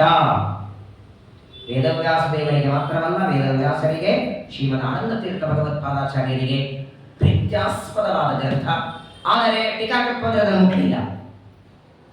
ಪ್ರಾಯ ಆಚಾರ್ಯರು ಬರೆದ ಗ್ರಂಥಗಳಿಗೆಲ್ಲ ಟೀಕಾರಾಯರದಿದೆ. ಅದರ ಟೀಕಾರಾಯರು ಭಾಗವತ ತಾತ್ಪರ್ಯಕ್ಕೆ ಗ್ರಂಥ ಕೈ ಹಚ್ಚಲಿಲ್ಲ. ಯಾಕಂದ್ರೆ ಶ್ರೀಮದಾಚಾರ್ಯರೇ ವೇದವ್ಯಾಸ ದೇವರ ಅಭಿಪ್ರಾಯ ಸಣ್ಣಾಗಿ ಬಿಚ್ಚಿಟ್ಬಿಟ್ಟಿದ್ದಾರೆ. ಎಲ್ಲಿ ಆಚಾರ್ಯರ ವಾಕ್ಯಗಳು ನಮಗೆ ಅರ್ಥ ಆಗಲ್ಲ ನೋಡಿ ಅಂಥಲ್ಲಿ ಟೀಕಾರಾಯರು ಬರೀತಾರೆ. ಅಂತಹ ಪರಮಾತ್ಮನಿಗೂ, ವೇದವ್ಯಾಸ ದೇವರಿಗೂ ಹಾಗೂ ಶ್ರೀಮದಾಚಾರ್ಯರಿಗೂ ಪ್ರೀತ್ಯಾಸ್ಪದವಾದಂತಹ ಭಾಗವತದ 8 ಸ್ಕಂದಗಳ ಪ್ರವಚನವನ್ನ ಹರಿವಾಯು ಗುರುಗಳ ಅನುಗ್ರಹದಿಂದ ಕಳೆದ 8 ತಿಂಗಳು ಶ್ರವಣ ಮಾಡಿದ್ದೇವೆ. ಕಳೆದ ಬಾರಿ 8ಮ ಸ್ಕಂದದಲ್ಲಿ 8ನೇ ಸ್ಕಂದ, ಸ್ಕಂದದ ಸಂಖ್ಯೆಗಳು 8, ಆ ಸ್ಕಂದದಲ್ಲಿ ಹೇಳಿದ ಭಗವಂತನ ಕಥೆ, ಭಗವಂತನ ರೂಪಗಳು 8. ನಾನು ಆ ಸ್ಕಂದ ಹೇಳುವಾಗಲೇ ಹೇಳಿದೆ, ಪ್ರಥಮ ಸ್ಕಂದದಿಂದ 7ನೇ ಸ್ಕಂದದವರೆಗೆ ಒಂದೊಂದು ಸ್ಕಂದದಲ್ಲಿ 1 ಅವತಾರ, 2 ಅವತಾರ. ತೃತೀಯ ಸ್ಕಂದದಲ್ಲಿ ವರಾಹ ಅವತಾರದ ಕಥೆ ಇದೆ. ದ್ವಿತೀಯ ಸ್ಕಂದ, ಪ್ರಥಮ ಸ್ಕಂದದಲ್ಲಿ ಅವತಾರದ ಕಥೆ ಇಲ್ಲ. ದ್ವಿತೀಯ ಸ್ಕಂದದಲ್ಲಿ ವಿಶ್ವರೂಪದ ವರ್ಣನೆ ಇದೆ, ವಿರಾಟ್ ರೂಪದ ವರ್ಣನೆ. ಪ್ರತ್ಯೇಕ ದೇವರ ಅವತಾರ ಮಾಡಿದ ಅಂತ ವರಾಹ ಅವತಾರ ಆದದ್ದು ತೃತೀಯ ಸ್ಕಂದದಲ್ಲಿ ಹೇಳ್ತಾರೆ. ಆಮೇಲೆ ಧ್ರುವರಾಜನಿಗೋಸ್ಕರ ಪರಮಾತ್ಮ ಅವತಾರ ಮಾಡಿ ಬಂದ ವಾಸುದೇವ ಅವತಾರ ಕಥೆ ಚತುರ್ಥ ಸ್ಕಂದದಲ್ಲಿ, ವೃಷಭ ಪರಮಾತ್ಮನ ಅವತಾರದ ಕಥೆ ಪಂಚಮ ಸ್ಕಂದದಲ್ಲಿ, ಷಷ್ಠ ಸ್ಕಂದದಲ್ಲಿ ಪ್ರಾಚೀನ ಬರಿಹಿರಾಜನ ಮಕ್ಕಳಿಗೆ ಅನುಗ್ರಹ ಮಾಡುವುದಕ್ಕೆ, ಪ್ರಾಚೇತಸರಿಗೆ ಅನುಗ್ರಹ ಮಾಡುವುದಕ್ಕೆ ದೇವರ ಅವತಾರ ಮಾಡಿದ ಕಥೆ. ಸಪ್ತಮ ಸ್ಕಂದ ಅಂತೂ ನರಸಿಂಹದೇವರ ಕಥೆ. 1-2 ಅವತಾರ ಇದೆ. ಅಷ್ಟಮ ಸ್ಕಂದದಲ್ಲಿ ಮಾತ್ರ 8 ಅವತಾರಗಳು. ಗಜೇಂದ್ರನ ಉದ್ಧಾರಕ್ಕೆ ಬಂದ ಹರಿ ಅವತಾರ ಮೊದಲನೇದು, ಸಮುದ್ರ ಮಥನ ಮಾಡಿ ಅಂತ ಹೇಳೋದಕ್ಕೆ ಬಂದ ಅಜಿತ ಎರಡನೇದ್ದು, ಸಮುದ್ರವನ್ನ ಬೆನ್ನ ಮೇಲೆ ಹೊತ್ಕೊಂಡಂತಹ ಕೂರ್ಮ ರೂಪ ಮೂರನೇದ್ದು, ಸಮುದ್ರದಿಂದ ಆ ಅಮೃತ ಬಂದ ಮೇಲೆ ಅಮೃತವನ್ನ ದೇವತೆಗಳಿಗೆ ಕೊಡೋದಕ್ಕೆ ಮೋಹಿನಿ ಅವತಾರ ತಗೊಂಡದ್ದು, ಅಮೃತ ತಂದದ್ದು ಧನ್ವಂತರಿ ನಾಲ್ಕನೇದ್ದು, ತಂದ ಅಮೃತ ಬಳಸಿ ಮೋಹಿನಿ ಐದನೇದ್ದು, ಆ ವಾಮನನಾಗಿ ದಾನ ಬೇಡಿದ್ದು ವಾಮನ ಅವತಾರ 6, ತ್ರಿವಿಕ್ರಮನಾಗಿ ದಾನ ತಗೊಂಡದ್ದು 7, ಮತ್ಸ್ಯಾವತಾರ 8 ಅವತಾರಗಳ ಚರಿತ್ರೆ ಇದೆ. ಅದರಲ್ಲಿ ಅಷ್ಟಮ ಸ್ಕಂದದ ಕೊನೆಯ ಭಾಗದಲ್ಲಿ ಮತ್ಸ್ಯಾವತಾರದ ಕಥೆ ಹೇಳಿದ್ದಾರೆ. ನೆನಪಿದೆ ನಿಮಗೆ? ಬಲಿಚಕ್ರವರ್ತಿಯ ಕಥೆಯಾದ ಮೇಲೆ ತ್ರಿಪಾದ ಭೂಮಿಯನ್ನು ಪರಮಾತ್ಮ ದಾನ ಬೇಡಿದ, ಆ ಬಲಿಚಕ್ರವರ್ತಿಯ ತಲೆ ಮೇಲೆ ಕಾಲಿಟ್ಟು ಆಶೀರ್ವಾದ ಮಾಡಿದ ಅಂತ ಮುಗಿಸಿದ ಮೇಲೆ ಮತ್ಸ್ಯಾವತಾರದ ಕಥೆಯನ್ನು ಹೇಳುವಾಗ ದೇವರು ಯಾಕೆ ಮತ್ಸ್ಯ ರೂಪದಿಂದ ಬಂದ, ಕೂರ್ಮ ರೂಪದಿಂದ ಬೆನ್ನಿನ ಮೇಲೆ ಪರ್ವತ ಹೊತ್ಕೊಳ್ಳೋದಕ್ಕೆ ಬರ್ತಾನೆ, ಮತ್ಸ್ಯ ರೂಪ ಅವತಾರದ ಕೆಲಸ ಏನು ಅಂದ್ರೆ ಸತ್ಯವ್ರತ. ಈಗ ನಾವಿದ್ದೀವಿ ನೋಡಿ, ವೈವಸ್ವತ ಮನ್ವಂತರದಲ್ಲಿ ಇದ್ದೇವಲ್ಲ, ಈ ವೈವಸ್ವತ ಮನುವಿನ ತಂದೆಯಾರು ವಿವಸ್ವಾನಂತ ಸೂರ್ಯ, ಅವನಿಗೆ ಇನ್ನೊಂದು ಹೆಸರು ಸತ್ಯವ್ರತ ಅಂತ. ಆ ಸೂರ್ಯನಿಗೆ ಮತ್ಸ್ಯ ಪುರಾಣದ ಉಪದೇಶ ಮಾಡೋದಕ್ಕೆ ಪರಮಾತ್ಮ ಮತ್ಸ್ಯ ರೂಪದಿಂದ ಬಂದ. 18 ಪುರಾಣಗಳಲ್ಲಿ ಮೊಟ್ಟ ಮೊದಲನೇದು ಮತ್ಸ್ಯ ಪುರಾಣ. ಆ ಮತ್ಸ್ಯ ಪುರಾಣವನ್ನ ಸತ್ಯವ್ರತ ರಾಜನಿಗೆ ಉಪದೇಶ ಮಾಡಿದ್ದು. ಅದನ್ನ ಈಗ 9ನೇ ಸ್ಕಂದದ ಪ್ರಾರಂಭದಲ್ಲಿ ಪರೀಕ್ಷಿತರು ಪ್ರಶ್ನೆ ಕೇಳ್ತಾರೆ. ನಿಜವಾಗಿಯೂ ಪರೀಕ್ಷಿತನಿಗೆ ಶುಕಾಚಾರ್ಯರಂತ ಗುರುಗಳು ಸಿಕ್ಕಿದ್ದಾರೆ ನೋಡಿ. ಪ್ರಾಯ ಜಗತ್ತೊಳಗೆ ಕೆಲವು ಆಚಾರ್ಯರಿಗೆ ಬಹಳತ್ತು ಪ್ರವಚನ ಮಾಡಬೇಕು ಅಂತ ಇಷ್ಟ ಇರ್ತದೆ, ಕೂತವರಿಗೆ ಆ ಇಷ್ಟ ಇರಲ್ಲ, ಶ್ರೋತೃಗಳು ಚೆನ್ನಾಗಿರಲ್ಲ. ಕೆಲವು ಕಡೆಗೆ ಶ್ರೋತೃಗಳಿಗೆ ಚೆನ್ನಾಗಿ ಕೇಳಬೇಕು ಅಂತ ಅಪೇಕ್ಷೆ ಇರುತ್ತೆ, ಆಚಾರ್ಯ ಗಡಬಡಿ ಇರ್ತದೆ, ಬೇಗ ಮುಗಿಸ್ಕೊಂಡು ಹೋಗೋಣ ಅಂತ. ಇಲ್ಲಿಬ್ಬರು ಹಾಗಿದ್ದಾರೆ. ಶ್ರವಣ ಮಾಡುವ ಪರೀಕ್ಷಿತನಿಗೂ ಟೆನ್ಷನ್ ಇಲ್ಲ, ಎಲ್ಲಿ ಹೋಗೋದಿಲ್ಲ ಬರೋದಿಲ್ಲ, ರಾಜ್ಯವನ್ನ ಮಕ್ಕಳಿಗೆ ಒಪ್ಪಿಸಿ ಪ್ರಾಯೋಪವೇಶಕ್ಕೆ ಬಂದು ಕೂತಿದ್ದಾನೆ. ಇನ್ನೇನ್ ತಕ್ಷಕ ಬರಬೇಕು, ಸಾಯಬೇಕಟ್ಟೆ. ತಕ್ಷಕ ಬಂದು ಕಚ್ಚೋವರೆಗೆ ಪರೀಕ್ಷಿತನಿಗೂ ಎಲ್ಲಿ ಹೋಗೋದಿಲ್ಲ. ಇವರಂತೂ ವಿರಕ್ತ ಶಿಖಾಮಣಿಗಳು, ಏನು ಮನೆ ಇಲ್ಲ, ಹೆಂಡತಿ ಇಲ್ಲ, ಮಕ್ಕಳಿಲ್ಲ, ಯಾರು ಕರೆದಾರಂತಿಲ್ಲ. ಹಾಗಾಗಿ ಪರೀಕ್ಷಿತನಂತಹ ಶಿಷ್ಯ ಸಿಕ್ಕಿದ್ದು ಶುಕಾಚಾರ್ಯರಿಗೆ ದೊಡ್ಡ ಒಂದು ಆನಂದದ ಸಂಗತಿ. ಶುಕಾಚಾರ್ಯರಂತಹ ಗುರುಗಳು ಸಿಕ್ಕಿದ್ದು ಕೂಡ ಪರೀಕ್ಷಿತನಿಗೆ ದೊಡ್ಡ ಸೌಭಾಗ್ಯ. ಹಾಗಾಗಿ ನೀವು ಪ್ರತಿ ಸ್ಕಂದ ನೋಡಿ, ಹಿಂದಿನ ಸ್ಕಂದದಲ್ಲಿ ಏನೇನು ಹೇಳಿದ್ರು ಅದನ್ನೆಲ್ಲ ಒಪ್ಪಿಸ್ತಾರೆ. ನಾನು ಯಾಕೆ ಪ್ರಶ್ನೆ ಕೇಳ್ತೇನೆ ಅಂತ ಇದಕ್ಕೆ ಗೊತ್ತಾಯ್ತಲ್ಲ. ಭಾಗವತ ಪ್ರವಚನ ಸಂದರ್ಭದಲ್ಲಿ ನಾನು ಪ್ರಶ್ನೆ ಕೇಳೋದು ಯಾಕಂದ್ರೆ ಹಿಂದಿನ ಸ್ಕಂದದಲ್ಲಿ ಕೇಳಿದ್ದನ್ನ ಒಪ್ಪಿಸಿದ ಮೇಲೆ ಶುಕಾಚಾರ್ಯರು ಮುಂದಿನ ಸ್ಕಂದದ ಕಥೆಯನ್ನ ಹೇಳ್ತಾರೆ. ಬಿಡಿ, ಅಲ್ಲಿ 7 ದಿನ ಇತ್ತು, ನಿನ್ನೆ ನೆನಪಿರ್ತಿತ್ತು, ಮಾರನೇ ದಿನ ಪಟಪಟ ಹೇಳ್ತಿದ್ದ. ನೀವು ಬರೋದೇ ತಿಂಗಳಿಗೊಮ್ಮೆ. ಆ 1 ತಿಂಗಳು ಎಷ್ಟು ಜನ ಆಚಾರ ಬಂದು ಹೋಗಿರ್ತಾರೋ, ಏನೇನು ಹೇಳಿರ್ತಾರೋ, ಯಾರೋ ದೊಡ್ಡ ಪುರಾಣ ಹೇಳಿರ್ತಾರೆ, ಯಾರೋ ಸ್ಕಂದ ಪುರಾಣ ಹೇಳಿರ್ತಾರೆ, ಯಾರು ಇನ್ನೇನು ಹೇಳಿರ್ತಾರೆ. ಆದರೂ ಹಿಂದಿನ ಒಂದೊಂದು ಸ್ಕಂದಗಳು ನಿಮಗೆ ಚೆನ್ನಾಗಿ ನೆನಪಿದೆ. ಬಹಳ ವಿಶೇಷವಾಗಿ ಭಾಗವತದ ಶ್ರವಣ ನೀವೆಲ್ಲ ಮಾಡಿದ್ದೀರಿ. ನವೆಂಬರ್ 6ನೇ ತಾರೀಕು ನೈಮಿಷಾರಣ್ಯದಲ್ಲಿ ಕೊನೆಯದಾದ 11, 12 ಸ್ಕಂದಗಳ ಪ್ರವಚನ. ಆ ನೈಮಿಷಾರಣ್ಯದಲ್ಲಿ ಮಾತ್ರ 12 ಸ್ಕಂದಗಳ ಪರೀಕ್ಷೆ ಅಲ್ಲ, ಅಲ್ಲಿ ಕೊಡ್ಬೇಕಲ್ಲ ಪರೀಕ್ಷಾ. ವೇದವ್ಯಾಸ ದೇವರು, ಶ್ರೀಮದಾಚಾರ್ಯರು, ಎಲ್ಲ ಋಷಿ ಮುನಿಗಳು, ಶುಕಾಚಾರ್ಯರು, ಸೂತಾಚಾರ್ಯರು, ಶೌನಕರು ಅವರೆಲ್ಲ ಓಡಾಡಿದ ಭೂಮಿ ಪವಿತ್ರವಾದದ್ದು. 8ನೇ ಸ್ಕಂದದ ಕೊನೆ ಭಾಗದಲ್ಲಿ ಮತ್ಸ್ಯಾವತಾರದ ಕಥೆಯನ್ನ ಕೇಳಿದ ಮೇಲೆ ಈಗ ಪರೀಕ್ಷಿತ ರಾಜರು ಶುಕಾಚಾರ್ಯರಿಗೆ ಪ್ರಶ್ನೆ ಮಾಡ್ತಾರೆ.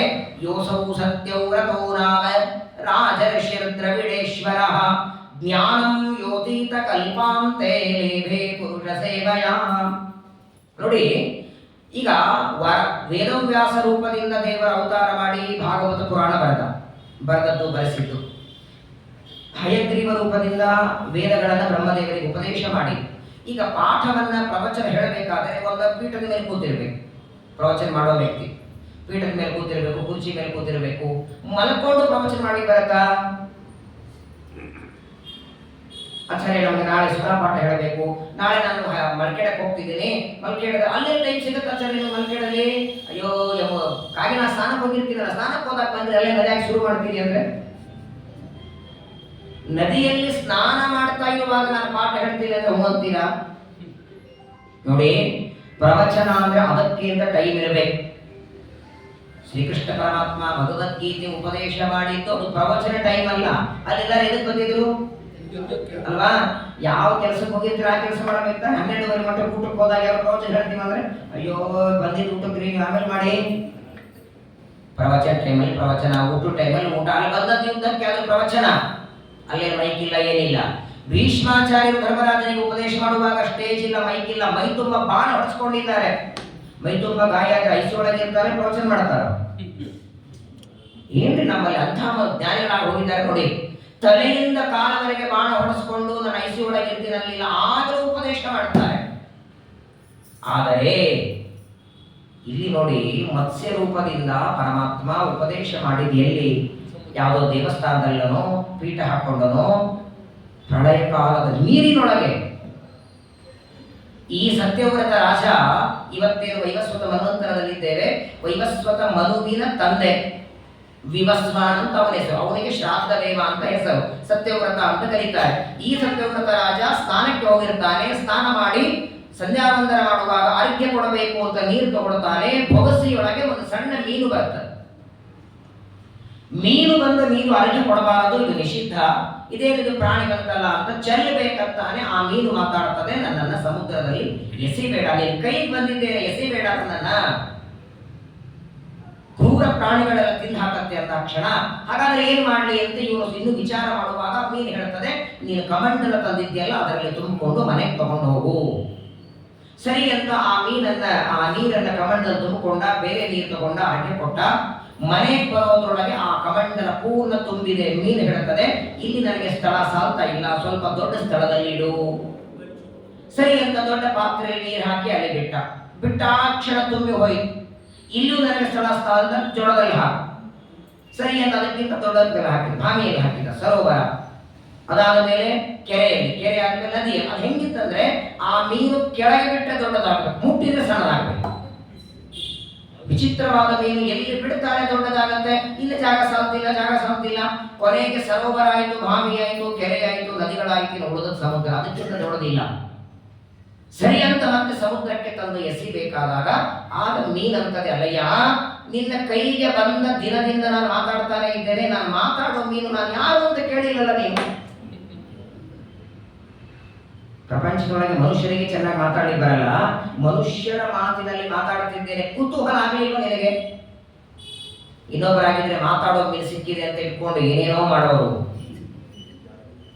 ಅಂಥದ್ರೊಳಗೆ ಇಷ್ಟು ಚೆನ್ನಾಗಿ ನಾನು ಮಾತಾಡ್ತಾನೆ, ಯಾರು ಅಂತ ಕೇಳೇ ಇಲ್ಲ, ನಾನು ಬಿಡು ಅಂತ ಬಿಟ್ಟಿದ್ದೆ ಅಂದಾಗ ಆಗ ಗಾಬರಿ ಆಗತ್ತೆ. ಹೌದು, ಯಾರು ನೀನು, ನನ್ನ ಕೈಗೆ ಸಿಕ್ಕಿದ್ಯಾಕೆ ಅಂತ ಕೇಳಿದಾಗ ಆಗ ಪರಮಾತ್ಮ ಹೇಳ್ತಾನೆ, ನಾನು ಮತ್ಸ್ಯಾವತಾರ ತಗೊಂಡದ್ದು ವೈಕುಂಠಾಧಿಪತಿಯಾದ ನಾರಾಯಣ. ಇನ್ನ ಕೆಲವೇ ದಿನಗಳಲ್ಲಿ ಜೋರಾಗಿ ಮಳೆಯಾಗತ್ತೆ, ಪ್ರಳಯ ಕಾಲ. ಎಲ್ಲ ಗಿಡಮರಗಳೆಲ್ಲವೂ ನೀರಲ್ಲಿ ಮುಳುಗಿ ಹೋಗುತ್ತೆ, ಇಡೀ ಜಗತ್ತೇ ನೀರಲ್ಲಿ ಮುಳುಗುತ್ತದೆ. ನೀ ಮಾತ್ರ ಭಯ ಪಡಬೇಡ. ಒಂದು ನಾವು ನೀರಿನಲ್ಲಿ ತೇಲಿ ಬರ್ತಿರ್ತೇವೆ. ಆ ನಾವಿನೊಳಗೆ ಎಲ್ಲ ಧಾನ್ಯಗಳು, ಮುಂದಿನ ಮನ್ವಂತರಕ್ಕೆ ಬೇಕಾಗುವ ಧಾನ್ಯಗಳೆಲ್ಲ ಅದರಲ್ಲಿ ಇರುತ್ತೆ. ಅಲ್ಲಿ ಋಷಿಗಳೆಲ್ಲ ಕೂತಿರ್ತಾರೆ. ಆ ನಾವಿನಲ್ಲಿ ನೀನು ಹೋಗಿ ಕೂತ್ಕೋಬೇಕು. ಆ ನಾವು ಹೋಗ್ತಾ ಇರುವಾಗ ಜೋರಾಗಿ ಪ್ರಳಯ ಕಾಲದ ಗಾಳಿಯಿಂದ ನಾವು ಅಲ್ಲಾಡೋದಕ್ಕೆ ಶುರುವಾಗತ್ತೆ. ಆದರೆ ನೀ ಹೆದರಬೇಡ. ಆ ನಾವನ್ನ ಒಂದು ಮೀನಿನ ಗೂಟಕ್ಕೆ ಕಟ್ಟು. ಆ ಮೀನು ಅಂದ್ರೆ ನಾನು. ಸಾಮಾನ್ಯವಾಗಿ ಮೀನಿನ ತಲೆ ಗೂಟ ಇರಲ್ಲ, ನನ್ನಗೆ ಒಂದು ಶೃಂಗ ಇರುತ್ತೆ. ಆ ಶೃಂಗಕ್ಕೆ ನಿನ್ನ ನಾವಿನ ಹಗ್ಗವನ್ನು ಕಟ್ಟು. ಆ ಮೀನಾಗಿ ಪ್ರಳಯ ಕಾಲದ ನೀರಿನೊಳಗೆ ನೀನು ನಾವಿನೊಳಗೆ, ನಾನು ನಾವಿನ ಕೆಳಗೆ. ಆ ನಾವಿನ ಕೆಳಗೆ ಇದ್ದು ನಾನು ನಿನಗೆ ಉಪದೇಶ ಮಾಡ್ತೇನೆ, ನಾವಿನ ಮೇಲೆ ಇದ್ದು ಉಪದೇಶ ತಗೋ. ನೋಡಿ, ಮತ್ಸ್ಯ ಪುರಾಣವನ್ನ ಸತ್ಯವ್ರತನಿಗೆ ಪರಮಾತ್ಮ ಹೇಳಿದ್ದಲ್ಲಿ.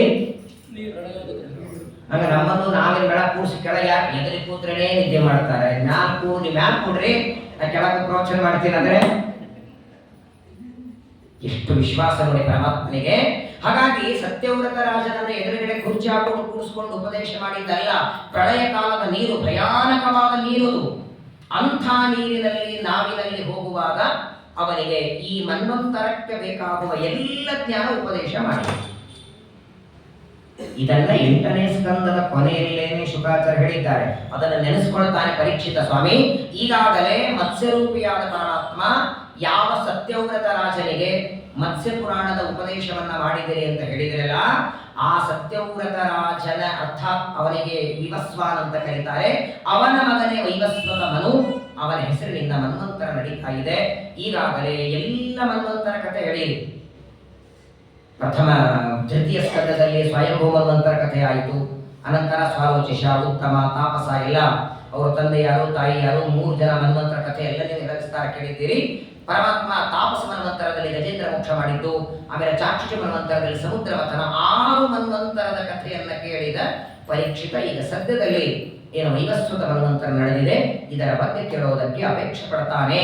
ಸವೈ ವಿವಸ್ವತ ಪುತ್ರೋ ಮನುರಾಸೀರಿತಿ ಶ್ರುತಂ ತ್ವಯಾ ತಸ್ಯ ಸುತಾ ಪ್ರೋಕ್ತ ಇಕ್ಷ್ವಾಕು ಪ್ರಮುಖಾಂದ್ರಪಾಹ. ಸ್ಮರಣೆ ಮಾಡ್ತಾನೆ. 8ನೇ ಸ್ಕಂದದ ಕೊನೆಯಲ್ಲಿ ಶುಕಾಚಾರ್ಯ ಹೇಳಿದ್ದನ್ನು ನೆನೆಸ್ಕೊಳ್ತಾನೆ. ನೋಡಿ, ಗುರುಗಳಿಗೆ ಸಂತೋಷ ಆಗೋದು ಯಾವಾಗ ಗೊತ್ತಾ? ಹಿಂದೆ ನೀವಿಷ್ಟು ಪಾಠ ಮಾಡಿದ್ದೀರಿ, ಇಲ್ಲಿವರೆಗೆ ಪಾಠ ನಿಲ್ಲಿಸಿದ್ದೀರಿ ಅಂತ ಹಿಂದಿಂದನ್ನ ಶಿಷ್ಯ ಒಪ್ಪಿಸಿದರೆ, ಹೌದಪ್ಪ ಇಷ್ಟು ಹೇಳಿದ್ದೀನಿ ನೆನಪಿದೆಯಲ್ಲ, ಇದ್ರ ಮುಂದಿನ ಹೇಳ್ತೇನೆ, ಈಗ ಹಿಂದಿಂದ ಒಪ್ಸೋದು ಮುಂದಿನ ಹೇಳೋದು ಗುರುಗಳೇ ಮಾಡಬೇಕು. ಸದ್ಯ ಎಲ್ಲಾ ಕಡೆ ಇಲ್ಲೆಲ್ಲ ಏನಪ್ಪಾ ಹೋದ ಪಾಠದಲ್ಲಿ ಇಷ್ಟು ನಾನು ಹೇಳಿದ, ಹೌದೌದು ಸ್ವಾಮಿ ನೆನಪದಲ್ಲಿ ಹೆಂಗೆ ಗುರುಗಳೇ ಕೇಳ್ತಾ ಇದ್ದ ಶಿಷ್ಯ, ಹಿಂದೆ ಎಲ್ಲಿವರೆಗೆ ಪಾಠ ಮಾಡಿ ನೆನಪಿದೆಯಾ? ನೆನಪಿದ್ರೆ ಮುಂದಿನ ಪಾಠ ಮುಂದುವರಿಸಿ. ಯಾಕೆ ಪರೀಕ್ಷಿತರ ಪ್ರಶ್ನೆಗಳಿಗೆ ಶುಕಾಚಾರ್ಯ ಉತ್ತರ ಕೊಡ್ತಿದ್ರು? ಏನಿತ್ತರೆ ಏನ್ ಕೊಟ್ಟ ಹೇಳಿ. 7 ಸ್ಕಂದ 7 ದಿನ ಭಾಗವತ ಪ್ರವಚನ ಮಾಡಿದ ಶುಕಾಚಾರ್ಯ ಕೊನೆಗೆ ಏನ್ ಕೊಡ್ತಾನೆ? ಪರೀಕ್ಷಿತ ರಾಜ, ಯಾಕಂದ್ರೆ ಅವನ ಹತ್ರ ಇದೇನು ಎಲ್ಲ ಕೊಟ್ಟು ಬಂದಿದ್ದ, ಮತ್ತೆ ಇವನಿಂದ ಏನೂ ಅಪೇಕ್ಷೆ ಇಲ್ಲ ಅಂತ ಮೊದಲೇ ಗೊತ್ತಿತ್ತು ಶುಕಾಚಾರ್ಯ. ಆದರೂ ಅವನ ಜೊತೆ ಕೂತ್ಕೊಂಡು ಯಾಕೆ ಭಾಗವತ ಹೇಳಿದರು? ಮೋಕ್ಷಕ್ಕೆ ಹೋಗ್ಲಿಕ್ಕೆ ಶುಕಾಚಾರ್ಯರು ಭಾಗವತ ಹೇಳಿದರೇನೆ ಭಾಗವತ ಗೊತ್ತಾಗಬೇಕಾಗಿಲ್ಲ. ಅವನು ಚರಮದೇಹಕ್ಕೆ ಬಂದಿದ್ದ ಅಂದ್ರೆ ಅವನಿಗೆ ಆಲ್ರೆಡಿ ಎಲ್ಲಾ ಜ್ಞಾನ ಇದೆ. ಪರೀಕ್ಷಿತನಿಗೆ ಭಾಗವತ ಗೊತ್ತಿಲ್ಲ ಅನ್ಕೋಬೇಡಿ. ಅಕಸ್ಮಾತ್ ಶುಕಾಚಾರ್ಯ ಹೇಳಿದ ಮೇಲೆ ಭಾಗವತ ಗೊತ್ತಾದ್ರೆ ಮೋಕ್ಷನೇ ಕೊಡಬಾರದು. ಕೊನೆ ದೇಹಕ್ಕೆ ಬಂದಿದ್ದಾನೆ, ಇನ್ನು ಹಾವು ಕಚ್ಕೊಂಡ್ರೆ ಮೋಕ್ಷಕ್ಕೆ ಹೋಗ್ತಾರಂದ್ರೆ ಈಗ ಇದು ಹೊಸ ಭಾಗವತ ಅಲ್ಲ. ಯಾಕಂತ ಕೇಳಿ, ಈಗ ಪ್ರತಿ ಕಲ್ಪದಲ್ಲಿ ವೇದಗಳನ್ನ ದೇವರು ಸೃಷ್ಟಿ ಮಾಡಲ್ಲ. ಪ್ರತಿ ಕಲ್ಪದಲ್ಲಿಯೂ ವೇದಗಳ ವಿಭಾಗ ಮಾಡುತ್ತಾರೆ. ಹಾಗೆ ಪುರಾಣಗಳು ಪ್ರತಿ ಕಲ್ಪದಲ್ಲಿ ಇದೇ ತರ ಇರುತ್ತೋ ಬೇರೆ ಆಗುತ್ತೋ? ಏನ್ ಸ್ವಲ್ಪ ಅಂದ್ರೆ ಏನ್ ವ್ಯತ್ಯಾಸ ಅಂದ್ರೆ, ಹಿಂದಿನ ಮನ್ವಂತರದಲ್ಲಿ ಭಾಗವತ್ ಪುರಾಣವನ್ನ ಬೇರೆ ಕರಿತಿದ್ರ. ಪುರಾಣಗಳ ಸೃಷ್ಟಿ ಅಂದ್ರೆ, ವೇದಗಳ ಸೃಷ್ಟಿ ಅಂದ್ರೆ ವೇದಗಳನ್ನ ವಿಭಾಗ ಮಾಡೋದು. ವಿಭಾಗ ಅಂದ್ರೆ ಬೇರೆ ಬೇರೆ ಋಗ್ವೇದ, ಯಜುರ್ವೇದ, ಸಾಮವೇದ, ಅಥರ್ವಣ ವೇದ. ಅದನ್ನ ವೇದವ್ಯಾಸದೇವರು ಮಾಡಿದ್ರು. ಇನ್ನು ಮುಂದೆ ವೇದ ವಿಭಾಗ ಮಾಡಲಿಕ್ಕೆ ಅಶ್ವತ್ಥಾಮಾಚಾರ್ಯ ಬರೋದಿಲ್ಲ. ವೇದಗಳ ವಿಭಾಗ ಬೇರೆ, ಪುರಾಣಗಳನ್ನ ಬರೆಯೋದು ಅಂದ್ರೆ ಪ್ರತಿ ಕಲ್ಪದಲ್ಲಿ ಒಂದೇ ರೀತಿ ಇರತ್ತೋ ವ್ಯತ್ಯಾಸ ಮಾಡ್ತಾನೆ. ಧಾತ ಯಥಾ ಪೂರ್ವಮ ಕಲ್ಪಯದ ದಿವಂಚ ಪೃಥಿವೀಂಚ ಅಂತರಿಕ್ಷ ಮತೋಸು. ಪ್ರತಿ ಕಲ್ಪದಲ್ಲಿ ಪುರಾಣಗಳ ಸೃಷ್ಟಿ ಆಗುತ್ತೆ. ಹೆಂಗಂದ್ರೆ ಶ್ರೀಮದಾಚಾರ್ಯ ಹೇಳ್ತಾರೆ ಬ್ರಹ್ಮಸೂತ್ರ ಭಾಷ್ಯದಲ್ಲಿ, ಪ್ರವಾಹತ ಅನಾದಿ ಪುರಾಣಗಳು, ವೇದ ಅನಾದಿ, ಪುರಾಣಗಳು ಪ್ರವಾಹತ ಅನಾದಿ. ಪ್ರವಾಹತ ಅನಾದಿ ಅಂದ್ರೆ ಸುಧಾ ಓದ್ದವರಿಗೆ ಈ ಶಬ್ದದ ಅರ್ಥ ಆಗಿರ್ತದೆ. ನದಿಯಲ್ಲಿ ಬರುವ ಪ್ರವಾಹ, ನದಿಯಲ್ಲಿ ತೆರೆಗಳು ಬರ್ತಿರ್ತದೆ. ಇದೇ ಮೊದಲನೇ ತೆರೆ ತಿಳಿಯಕ್ಕಾಗತ್ತಾ? ನೀವೊಂದು ಅರ್ಧ ಗಂಟೆ ಸ್ನಾನ ಮಾಡ್ತಿದ್ರೆ ನಿಮ್ ಮುಂದೆ ಒಂದು 100 ತೆರೆ ಹೋಗಿರ್ತದೆ. ಹೇಗೆ ಇದೇ ಮೊದಲನೇ ತೆರೆ ಇದೆ ಕೊನೆ ತೆರೆ ಅಂತ ಹೇಳಲಿಕ್ಕಾಗಲ್ವೋ ಹಾಗೆ ಪ್ರತಿ ಕಲ್ಪದಲ್ಲಿ ವೇದವ್ಯಾಸದೇವರು ಪುರಾಣಗಳನ್ನ ಸೃಷ್ಟಿ ಮಾಡ್ತಾರೆ. ಆದರೆ ಪ್ರತಿ ಕಲ್ಪದಲ್ಲಿ ಸ್ವಲ್ಪ ವ್ಯತ್ಯಾಸ. ಈಗ ನೋಡಿ, ಋಗ್ವೇದದ ಮೊದಲನೇ ಮಂತ್ರ ಏನಿದೆ, ಅಗ್ನಿಮೇ ಈಳೆ ಪುರೋಹಿತಂ ಅಂತ ಅಗ್ನಿ ಶಬ್ದ ಇದೆ. ಮುಂದಿನ ಮನ್ವಂತರದಲ್ಲಿ ಸ್ವಲ್ಪ ಚೇಂಜ್ ಮಾಡಿ ವನ್ನಿಮೇ ಈಳೆ ಪುರೋಹಿತಂ ಮಾಡಬಹುದು. ಇಷ್ಟೇ ವ್ಯತ್ಯಾಸ ಆಗತ್ತೆ ಹೊರತು ಈ ಕಲ್ಪದಲ್ಲಿ ಜೀವೋತ್ತಮರು ವಾಯುದೇವರಿಗೆ, ಮುಂದಿನ ಕಲ್ಪದಲ್ಲಿ ಇನ್ನೊಬ್ಬರು ಯಾರು ಜೀವೋತ್ತಮರು ಬರಲ್ಲ. ಅದು ಬೇರೆ.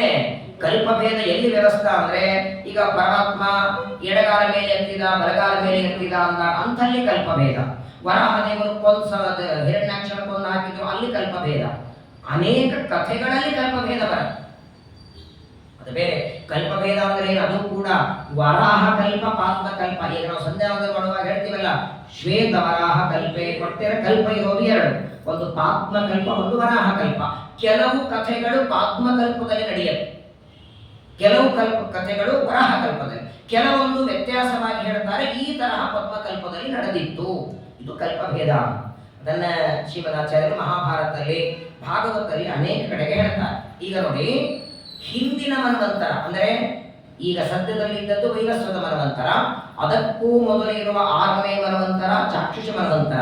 ಚಾಕ್ಷುಷ ಮನ್ವಂತರದಲ್ಲಿ ಸತ್ಯವ್ರತ ರಾಜನಿಗೆ ಮತ್ಸ್ಯ ರೂಪದಿಂದ ಪರಮಾತ್ಮ ಉಪದೇಶ ಮಾಡಿದ. ಉಪದೇಶ ಮಾಡುವಾಗಲೇ ಹೇಳ್ತಾನೆ, ಇದರ ಮುಂದಿನ ಮನ್ವಂತರ ಯಾವುದು ಬರ್ತದೆ, 7ನೇ ಮನ್ವಂತರ ಯಾವುದು, 7ನೇ ಮನ್ವಂತರದಲ್ಲಿ ಋಷಿಗಳು ಯಾರು, 7ನೇ ಮನ್ವಂತರದಲ್ಲಿ ಏನೇನಾಗತ್ತೆ ಅನ್ನೋದನ್ನೆಲ್ಲ ಪರಮಾತ್ಮ ಉಪದೇಶವನ್ನ ಮಾಡ್ತಾನೆ. ಆ 7ನೇ ಮನ್ವಂತರದಲ್ಲಿ ಏನೇನು ಬರೋದಿದೆ ಅದನ್ನ ಪರೀಕ್ಷಿತರು ಮತ್ತೆ ಶುಕಾಚಾರ್ಯರಿಗೆ ಪ್ರಶ್ನೆ ಕೇಳ್ತಾರೆ. ಸ್ವಾಮಿ, ಈಗ ನನಗೆ ಸೂರ್ಯ ಮತ್ತು ಚಂದ್ರ 2 ವಂಶಗಳು ಪ್ರಸಿದ್ಧವಾದದ್ದು, ಅವುಗಳನ್ನ ಕೇಳುವ ಅಪೇಕ್ಷೆ ಇದೆ. ನಾನು ಮೊನ್ನೆ ಹೇಳಿದೆ, 9ನೇ ಸ್ಕಂದ ಭಾಗವತ ಅಂದ್ರೆ ಒಂದರ್ಥದಲ್ಲಿ ಮಿನಿ ಹರಿವಂಶ. ಹರಿವಂಶದಲ್ಲಿ 3 ಭಾಗ ಇದೆ, ವಿಸ್ತಾರವಾದದ್ದು ಹರಿವಂಶ. ಅದನ್ನ ಸಂಕ್ಷೇಪದಲ್ಲಿ 21 ಅಧ್ಯಾಯದಲ್ಲಿ 9ನೇ ಸ್ಕಂದ ಭಾಗವತ. ಒಂದರ್ಥದಲ್ಲಿ ಮದುವೆ ಆದ ಮೇಲೆ ಸಂತಾನ ಆಗದಿದ್ದರೂ ಇದನ್ನ ಶ್ರವಣ ಮಾಡಿಸ್ತಾರೆ. ಆದರೆ ನೋಡಿ, ನನಗೆ ಆಶ್ಚರ್ಯ ಅಂದರೆ ತಮ್ಮ ಮಕ್ಕಳಿಗೋ ಮಗನಿಗೋ ಅಥವಾ ಸೊಸೆಗೋ ಅಥವಾ ಮಗಳಿಗೋ ಮಕ್ಕಳಾಗದಿದ್ದಾಗ ಹೆಡಸೋದು ಕಂಡೀವಿ. ಆದರೆ ಜಗತ್ತಲ್ಲಿ ಎಲ್ಲಾ ಪ್ರಜೆಗಳು ಒಳ್ಳೆಯದಾಗಲಿ ಅಂತ ಇಂಥವ್ರು ಹೆಡಸೋರಿದ್ದಾರಲ್ಲ, ನನಗೆ ಮೊನ್ನೆ ಹರಿವಂಶ ಆದಾಗ ಅದೇ ತಲೆಯಲ್ಲಿ ಮುಂದೆ ಬರುವ ನಮ್ಮ ಪೀಳಿಗೆ ನಮ್ದೇ ಅಲ್ಲ, ಅವರ ಉದ್ದೇಶ ಬರೀ ನಮ್ಮ ಮಕ್ಕಳಲ್ಲ, ಒಟ್ಟಾರೆ ನಮ್ಮ ಭಾರತ ದೇಶದಲ್ಲಿ ಧರ್ಮ ಉಳಿಸ್ಕೊಳ್ಳೋ ಮಕ್ಕಳಾಗಲಿ, ಸನಾತನ ಹಿಂದೂ ಧರ್ಮ ಉಳಿಯುವಂತೆ, ಧರ್ಮ ಆಚರಣೆ ಮಾಡುವಂತೆ, ನಮ್ಮ ಧರ್ಮ ಪಾಲನೆ ಮಾಡುವ ಸಂತಾನ ಎಲ್ಲರಿಗಾಗಲಿ ಅನ್ನೋ ಅಭಿಪ್ರಾಯ ಇಟ್ಟುಕೊಂಡು ಪ್ರವಚನ ನಡೆಸ್ತಾರ. ತುಂಬಾ ಸಂತೋಷ ಆಯ್ತು ನನಗೆ. ಅವ್ರ ಆಚಾರ್ಯ ಮನೆ ಸಿಕ್ಕಿದ್ರು, ಹರಿವಂಶ ಹೇಳಿದ್ರು. ನಾನು ಹೇಳಿದೆ, ಅಯ್ಯೋ ನಾನೇನು ಆಚಾರ್ಯ ಸ್ವಲ್ಪ ಏನೋ ಹೇಳಿದೆ ಅಂತ. ತುಂಬಾ ಸಂತೋಷ. ಹಾಗಾಗಿ ಪ್ರಾಯ ನೋಡಿ, ಇವತ್ತಿನ ಜಗತ್ತಿಗೆ ಅವಶ್ಯಕತೆ ಇದೆ. ಇವತ್ತಿನ ಇದಕ್ಕೆ ಅವಶ್ಯಕತೆ ಇದೆ. ಇವತ್ತು ಯಾರ ಹತ್ರ ದುಡ್ಡಿಗೆ ಕಮ್ಮಿ ಇಲ್ಲ, ಊಟಕ್ಕೆ ಕಮ್ಮಿ ಇಲ್ಲ, ಓಡಾಡೋದಕ್ಕೆ ಗಾಡಿ ಇದೆ, ಎಲ್ಲಾನು ಇದೆ. ಒಂದೇ ಒಂದು ಕಡಿಮೆ ಅಂದ್ರೆ ಸಂಸ್ಕಾರ, ತಿಳುವಳಿಕೆ. ನಮ್ಮ ತನ ಏನು, ನಮ್ಮ ಧರ್ಮ ಏನು, ನಾನು ಮಾಡಬೇಕಾದದ್ದೇ. ನಾವಷ್ಟು ಚಾತುರ್ಮಾಸ ಮಾಡ್ತೀವಿ, ವಿಷ್ಣು ಪಂಚಕ ಮಾಡ್ತೀವಿ, ಉಪವಾಸ ಮಾಡಿದ್ವಿ. ನೀವು ದೇವರಂತಾನೆ, ನೀನೆಲ್ಲ ವ್ರತ ಉಪವಾಸ ಮಾಡಿದ್ದಕ್ಕೆ ನನಗೆ ಆನಂದ ಆಗತ್ತೆ. ಅದಕ್ಕಿಂತ ಹೆಚ್ಚಿನ ಆನಂದ ಯಾವಾಗ ಆಗತ್ತೆ, ನಿನ್ನ ನಂತರ ನಿನ್ನ ಮಕ್ಕಳು ಮಾಡುವಂತೆ ನೀನು ಮಾಡಿದ್ರೆ. ನೀನು ಅನುಷ್ಠಾನ ಮಾಡಿದಾಗ ಏನು ಆನಂದ ನನಗಾಗತ್ತಲ್ಲ, ಅದಕ್ಕಿಂತ ಕೋಟಿ ಪಟ್ಟು ಈ ಪರಂಪರೆ ನಿನ್ನ ಮಕ್ಕಳು ಮೊಮ್ಮಕ್ಕಳು ಮಾಡುವಂತೆ ಅವರಿಗೆ ನೀನು ಸಂಸ್ಕಾರ ಕೊಟ್ಟದ್ದಾದರೆ ಪರಮಾನಂದ ಆಗತ್ತಂತಾರೆ ದೇವರು. ಹಾಗಾಗೇನೆ ಹರಿವಂಶದಲ್ಲಿ ಒಂದು ಮಾತು ಬರ್ತದೆ, ಈ ಎಲ್ಲ ರಾಜರ ಕಥೆ ಯಾಕೆ ಹೇಳ್ತಾರೆ? ಈಗ ನಮಗೆಲ್ಲ ಬೇಕಾದದ್ದೇನು, ಸಂಸಾರದಿಂದ ಬಿಡುಗಡೆ ಅಲ್ವಾ? ನೀವು ಪ್ರವಚನ ಮಾಡ್ರಿ, ಪಾಠ ಮಾಡ್ರಿ, ದಾನ ಕೊಡ್ರಿ, ಎಲ್ಲದರ ಮೂಲ ಉದ್ದೇಶ ಏನು?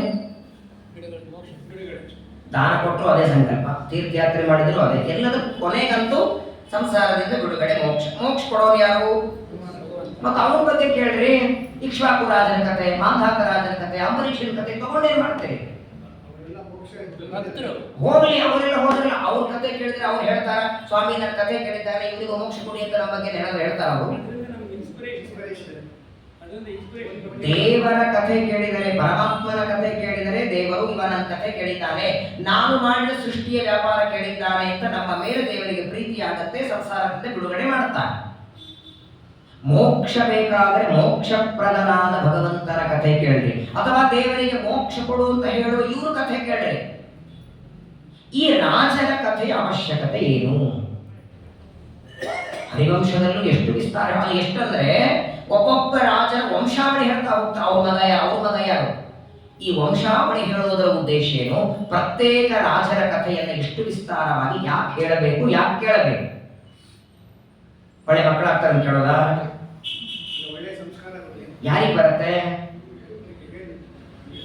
ಒಳ್ಳೆ ಸಂಸ್ಕಾರ? ಯಾರಿಗೆ ಬರುತ್ತೆ? ನೋಡಿ, ಮನುಷ್ಯನ ಸ್ವಭಾವ ಹೇಗಿದೆ ಅಂದ್ರೆ, ಯಾವುದೇ ಒಂದು ಕರ್ಮ, ಒಂದು ಪೂಜೆನೋ ಒಂದು ಜಪವೋ ಮಾಡುವಂದಾಕ್ಷಣ ನಾವು ಮಾಡಲ್ಲ. ಇದನ್ನ ಮಾಡಿ ಇಂಥ ಫಲವನ್ನ ಇಂಥ ವ್ಯಕ್ತಿಗಳು ಪಡೆದಿದ್ದಾರೆ ಅಂತ ಅಂದ್ರೆ, ಉದಾಹರಣೆ ಬಂದ್ರೆ ನಮಗೆ ಅದರಲ್ಲಿ ಹೆಚ್ಚು ಆಸಕ್ತಿ.